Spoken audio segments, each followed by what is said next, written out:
YouTube and lock and load ninjas. As I continue to try to arc towards the addition I'm trying to make to the radio show. And let me be clear, I think one day we're going to wake up and media is going to change. And if you don't have some sort of a video presentation, well, you're not going to have a presentation. So, to that end, I've been trying to work up the YouTube channel.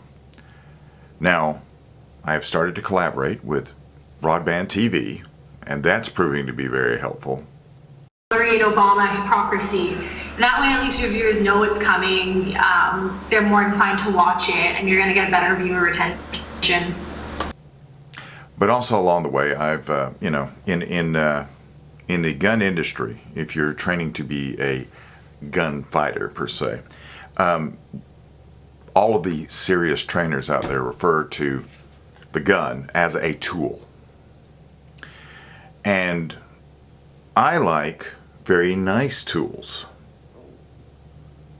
I like tools that get rid of every little percentage of, in every way that takes away, every little bit I can gain in the operation of this weapon, I'll take it. But for filmmaking, there's a lot of tools. There's lights, there's microphones, there's the audio recorders, there's the cameras, there's lenses. So how many tools do I need for that? And what I have discovered, unfortunately, is that there is no perfect camera, which makes me very sad. For example, okay, this camera. The Sony A6000. This is a lovely camera. It takes a lovely picture, lovely image. It shoots lovely video. It has a battery that if it was any worse, it would be the same thing as me on Gilligan's Island pedaling to generate electricity. It also has no external audio, which when your job is audio, you're very sensitive to the fact that the audio is bad. I have heard, and I agree, that without good audio, the video is unwatchable. Nonetheless, I use this to shoot some video. I use this to shoot some stills. Probably going to keep it, although I am sort of hedgy about it right now. Then, there's the camera offerings from Panasonic. This is the G7. I've had the GH4 before. I wish I still had the GH4. I may get the GH5 when it comes out. I got rid of the GH4 because I didn't have a computer that would handle the 4K. I do now. The GH series, though, what does it have? It has the flip-out articulating screen, which is good because it makes it easier to film if you're doing it as a one-man band. That's a good thing. It has the Micro Four Thirds ecosystem, which means you can adapt just about any lens out there to it. That's also good. Decent battery life. That's good. It does have a jack to jack in a microphone, which improves the audio. It has no headphone jack so that you can monitor the audio. So you're going to have to, sort of a hit or miss if you're doing it, trying to do it in one shot. And if you're not, you're going to have to do it numerous times. The problem I have with this camera is a couple of things. One, it only shoots in 4 gigabyte segments. So while it has a recording time of 30 minutes, it's going to break it into 6 5-minute clips. And then I have to take those 5-minute clips. If I'm doing external audio, I have to take those 5-minute clips and put them together and then export them and then bring them back in and then sync with the audio. There may be an easier way to do it. I don't know what it is yet. Still, this takes a beautiful video image. It has this 4K video function, or the 4K photo function, that you can turn into video that captures, especially in, it captures stuff like this sequence with the Agency Arms classified rifle with the fireballs.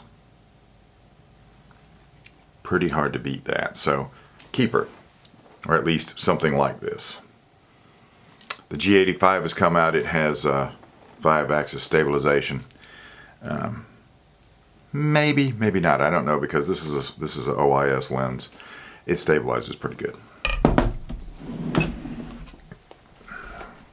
I tried to teach myself how to be a Steadicam operator.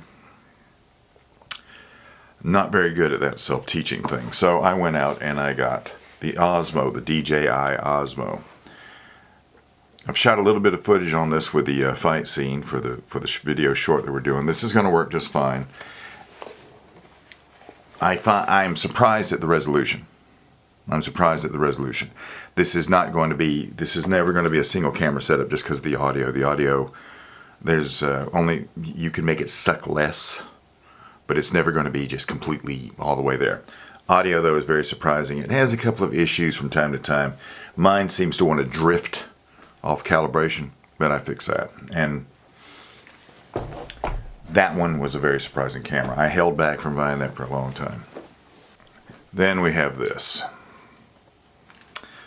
The Sony RX10 Mark II. This, I feel, is the most underrated camera out there today. When this camera came out, the A6300 came out, the A7R Mark II came out, and the A7S Mark II came out. And the first thing that came out about those three cameras was that they overheated. The other thing that came out about the A6300 was it had no headphone jack.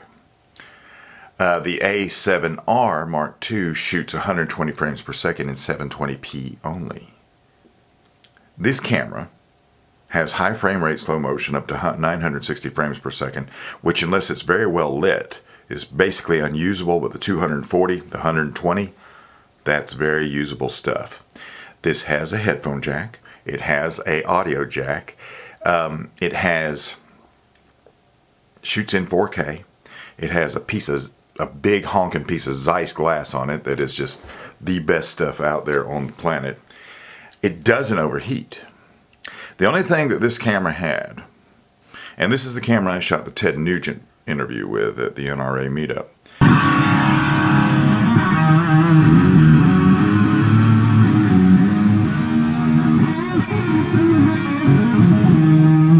The only problem that I have with a lot of the Sony cameras, besides the battery, is the screen. And the fact that the screen does not flip around. I don't know why it doesn't flip around. Sony, why doesn't it flip around? So I had to solve that with this external Sony screen, which is small and which I can pivot it around. And if I'm using this as the one and only shooter, I can get an idea of how good this is going to shoot, whether it's in focus or anything else. Of the cameras I own, if I had to get rid of everything and hang on to one, this is probably the one I keep, just because of what it is. This is the most, I think this is the most unsung camera in the world. Having said that, Sony, please do something about your batteries, or put a battery grip out for this, or something. The other problem is, right after this came out, very shortly behind it, the RX10 Mark III came out. This has a constant aperture. This has built-in ND filters. The RX10 Mark III does not have that. It has a longer zoom focal range. Okay, great. If it's I'm getting so old that if it's 600 millimeters away, I probably can't see it. I'm shooting on the Canon 80D. When I got my first camera to shoot video, it was the Canon 60D. The problem with the Canon 60D that I had at the time was there was no problem with it. It's just that I thought I needed more.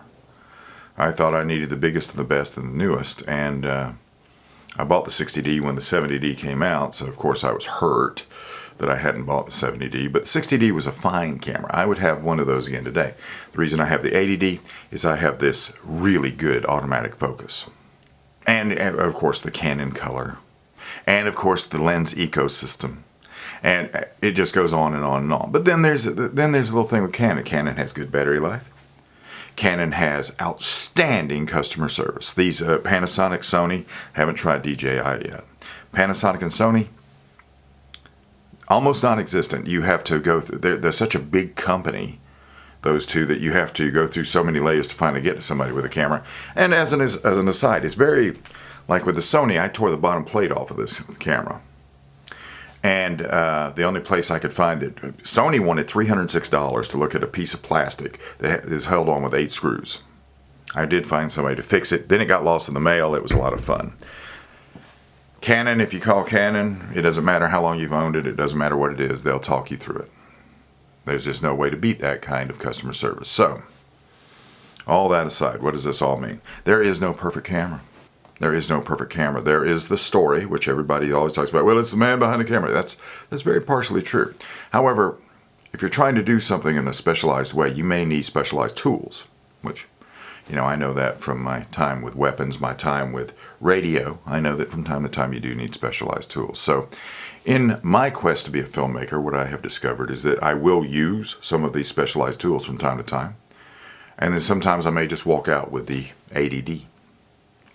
So, unfortunately, there's, if I can ever find a hybrid camera that combines the 4K photo specialty of the Lumix series, the high-speed frame rate that I can get out of the Sony series, and combine that with the customer service and the overall quality that you get with a Canon camera, I'll probably buy that. But until then, I'm going to shoot with what I got. The nice thing about having multiple cameras and multiple cameras that do multiple things is you can do multiple things with your product. And that's what I'm going to do with it. To find the show, find it at gcnlive.com, lockandloadradio.com, ammoland.com. On podcast, iTunes, Stitcher Radio, a whole host of other ways. If you want it on a radio market near you, well, contact GCN Live. Get in touch with one young Adam Miller. He will certainly set you up. Never been about gun control. Not once. Not ever. It's always going to be about total control. Everybody stay safe. I bid you adieu.